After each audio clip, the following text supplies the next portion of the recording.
Hi ನಮಸ್ತೆ. ಆಹಾರ ಬುತ್ತಿಗೆ ಸ್ವಾಗತ. ನಾನೊಂದು ಹುರುಳಿಕಾಳು ರಾತ್ರಿ ಒಂದು 1/4 ಕೆಜಿಯಷ್ಟು ಹುರುಳಿಕಾಳು ನೆನೆ ಇಟ್ಕೊಂಡಿದ್ದೆ. ಈ ಹುರುಳಿಕಾಳಿಂದ ನಾನು ಗೊಜ್ಜು ಮಾಡಿ ತೋರಿಸ್ತೀನಿ. ಈ ಥರ ನೆನೆಸಿ ಮಾಡಿದರೆ ತುಂಬ ಬೇಗ ಬೇಯುತ್ತೆ, ಆದ್ದರಿಂದ ತುಂಬ ಟೇಸ್ಟು ಚೆನ್ನಾಗಿರುತ್ತೆ. ಅದಕ್ಕೆ ಬೇಕಾಗಿರೋ ಸಾಮಗ್ರಿಗಳು: 1 ಟೊಮೊಟೊ, ಅರ್ಧ ಹೋಳಷ್ಟು ಕಾಯಿ ತುರಿ, ಸ್ವಲ್ಪ ಕೊತ್ತಂಬರಿ ಸೊಪ್ಪು, ಒಂದು 4-5 ಪಳಕು ಬೆಳ್ಳುಳ್ಳಿ, ಒಂದು ನಿಂಬೆಹಣ್ಣು ಗಾತ್ರಷ್ಟು ಹುಣಸೆಹಣ್ಣು, ಸ್ವಲ್ಪ ಕರಿಬೇವು ಸೊಪ್ಪು. ಇದು ಹೇಗೆ ಮಾಡೋದಂತೆ ನಾನು ತೋರಿಸ್ತೀನಿ, ಬನ್ನಿ. ನೋಡಿ, 1 ಚಮಚಷ್ಟು ಸಿಕ್ಕ ಕುಕ್ಕರ್ ಇಟ್ಕೊಂಡ್ಬಿಟ್ಟು 1 ಚಮಚ 1.5 ಚಮಚಷ್ಟು ನೀರು ಹಾಕ್ಕೋಬೇಕು. ಅದಕ್ಕೇನು ಅಳತೆ ಅಂತಿಲ್ಲ, ನೋಡ್ಕೊಂಡು ಹಾಕ್ಕೊಳ್ಳಿ, ಯಾಕಂದರೆ ಇದು ಚೆನ್ನಾಗಿ ಬೇಯಬೇಕಲ್ಲ ನುಣ್ಣಗೆ. ಇವಾಗ ನಾನು ರಾತ್ರಿ ಎಲ್ಲ ನೆನೆಸಿಟ್ಟಿರೋದು, ನಾನು ಇವಾಗ ಇದನ್ನು ಹಾಕ್ಕೊತಾ ಇದ್ದೀನಿ.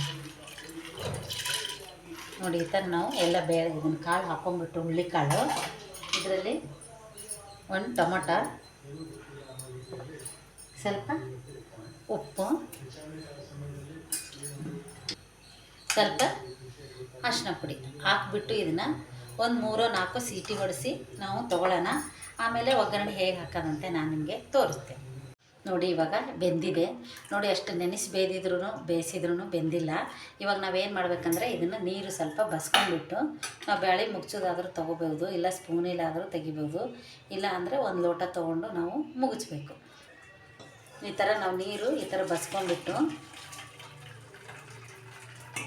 ಯಾಕಂದ್ರೆ ಪಲ್ಯ ಮಾಡೋಕ್ಕಂದ್ರೆ ಇಷ್ಟೇ ಸಾಕು.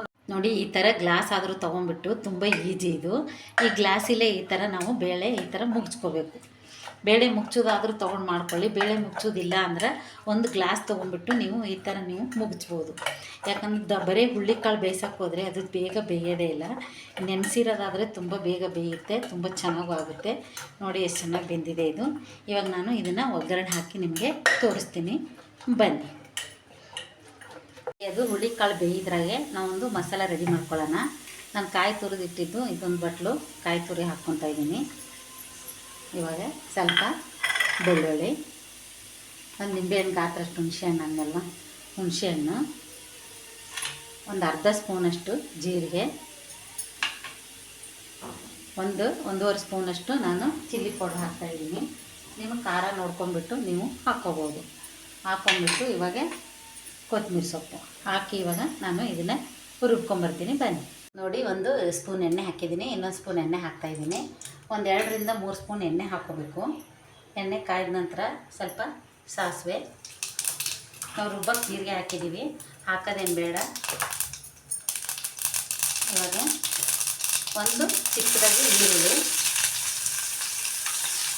ನೋಡಿ, ಕರಿಬೇವು ಸೊಪ್ಪು,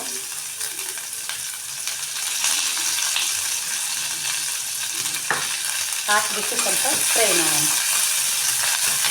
ಇದನ್ನು ಹುರುಳಿಕಾಳು ಗೊಜ್ಜು ಮಾಡೋದ್ರಿಂದ ತುಂಬ ಚೆನ್ನಾಗಿರುತ್ತೆ, ತುಂಬ ಆರೋಗ್ಯಕರವಾಗಿದ್ದು. ತೊಗರಿಬೇಳೆಕ್ಕಿಂತ ಹುರುಳಿಕಾಳು ಸಾರು, ಹುರುಳಿಕಾಳು ಬಸ್ಸಾರು, ಹುರುಳಿಕಾಳು ಸಾಂಬಾರು, ಹುರುಳಿಕಾಳು ಗೊಜ್ಜು, ಹುರುಳಿಕಾಳು ಚಟ್ನಿ ಎಲ್ಲ ಮಾಡ್ಕೊಂಡು ತಿನ್ನೋದ್ರಿಂದ ತುಂಬ ಆರೋಗ್ಯಕ್ಕೂ ತುಂಬ ಒಳ್ಳೆಯದು. ಇವಾಗ ಹುರುಳಿಕಾಳು ನೆನೆಸಿಬಿಟ್ಟು ಹೇಗೆ ಗೊಜ್ಜು ಮಾಡೋಣ ಅಂತ ನಾನು ನಿಮ್ಗೆ ತೋರಿಸಿದ್ದೀನಿ. ಇದೇ ಥರ ನೀವು ಮಾಡ್ಕೋಬೋದು. ಇವಾಗ ರುಬ್ಬಿರೋದು, ಇದು ಮುಚ್ಚಿರೋದು ಹುರುಳಿಕಾಳು. ನೋಡಿ, ಈ ಥರ ನಾವು ಅರ್ಧ ಮುದ್ದ ಮುಗಿಸ್ಕೋಬೇಕು. ಮುಗಿಸ್ಕೊಂಡ್ಬಿಟ್ಟು ಇವಾಗ ನಾನು ಇದಕ್ಕೆ ಹಾಕ್ತಾಯಿದ್ದೀನಿ. ನೋಡಿ, ಅರ್ಧ ಮುದ್ದ ಮುಗಿಸ್ಕೊಂಡಿರೋದು. ತುಂಬ ನೀಟಾದರೆ ಚೆನ್ನಾಗಿರಲ್ಲ. ಅರ್ಧ ಮುದ್ದ ಈ ಥರ ಮಾಡ್ಕೊಂಡ್ಬಿಟ್ಟು ಇವಾಗ ನಾವು ಮಸಾಲೆ ರುಬ್ಬಿದ್ದೀವಲ್ವ, ಮಸಾಲೆ ಹಾಕಬೇಕು. ನೋಡಿ, ಇವಾಗ ಮಸಾಲೆ ರುಬ್ಬಿರೋದು ನಾನು ಹಾಕಿಬಿಟ್ಟು ಸ್ವಲ್ಪ ಇದನ್ನು ತಿರುಗ್ತಾ ಇದ್ದೀನಿ.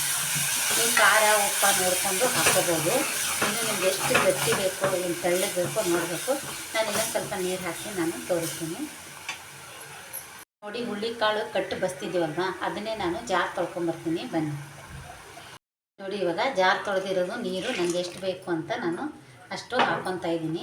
ನೀವು ತೆಳ್ಳಗೆ ಬೇಕೋ ಗಟ್ಟಿ ಬೇಕೋ ನೋಡಿಕೊಂಡು, ಯಾಕಂದರೆ ಇದು ಮುದ್ದೆಗೂ ತಿನ್ಬೋದು, ಅನ್ನಕ್ಕೂ ತಿನ್ಬೋದು, ಚಪಾತಿ, ರೊಟ್ಟಿ, ಅಕ್ಕಿ ರೊಟ್ಟಿ, ದೋಸೆ ಎಲ್ಲದಕ್ಕೂ ತಿನ್ಬೋದು. ನೋಡಿ, ಎಷ್ಟು ಚೆನ್ನಾಗಿರುತ್ತೆ. ಇದು 1-2 ಕುದಿ ಬಂದಿಂದ ಸೂಪರಾಗಿರುತ್ತೆ. ಇದಕ್ಕೆ ನಾವು ಕುದಿ ಬರೋವರೆಗೂ ಸ್ವಲ್ಪ ವೇಟ್ ಮಾಡಿ ಆಮೇಲೆ ನೋಡಿ, ಇವಾಗ ಕುದೀತಾ ಐತಿ. ಕುದಿದ್ರಾಗೆ ಸ್ವಲ್ಪ ನಾವು ಬೆಲ್ಲ ಹಾಕ್ಕೊಳ್ಳೋಣ. ಬೆಲ್ಲ ಇಷ್ಟ ಇಲ್ಲ ಅಂದವರು ಸ್ಕಿಪ್ ಮಾಡ್ಬೋದು. ಬೆಲ್ಲ ಹಾಕಿದ್ರೆ ಟೇಸ್ಟ್ ತುಂಬ ಚೆನ್ನಾಗಿ ಬರುತ್ತೆ. ಈ ಥರ ಹುಳ್ಳಿಕಾಳು ಬೇಯಿಸ್ಬಿಟ್ಟು ಈ ಥರ ಗೊಜ್ಜು ಮಾಡೋದ್ರಿಂದ ಸೂಪರಾಗಿರುತ್ತೆ. ಇದು ಕುದ್ದು ಸ್ವಲ್ಪ ಗಟ್ಟಿಗಾಗುತ್ತೆ.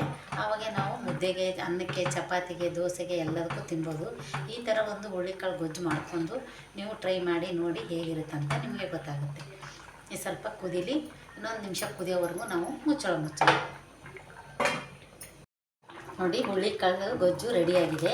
ಇದು ಮುದ್ದೆಗೆ, ಅನ್ನಕ್ಕೆ ಹಾಕ್ಕೊಂಡು ತಿನ್ಬೋದು, ಸೂಪರಾಗಿರುತ್ತೆ. ಈ ಹುಳ್ಳಿಕಾಳ್ದು ಬೇಯಿಸಿಟ್ಟು ನೀವು ಮಾಡೋದ್ರಿಂದ ತುಂಬ ಒಳ್ಳೆಯದು. ಈ ಹುಳ್ಳಿಕಾಳು ಗೊಜ್ಜು ನಿಮಗೆ ಇಷ್ಟ ಆದಲ್ಲಿ ಲೈಕ್ ಮಾಡಿ, ಶೇರ್ ಮಾಡಿ, ಸಬ್ಸ್ಕ್ರೈಬ್ ಮಾಡಿ. ನಮಸ್ತೆ.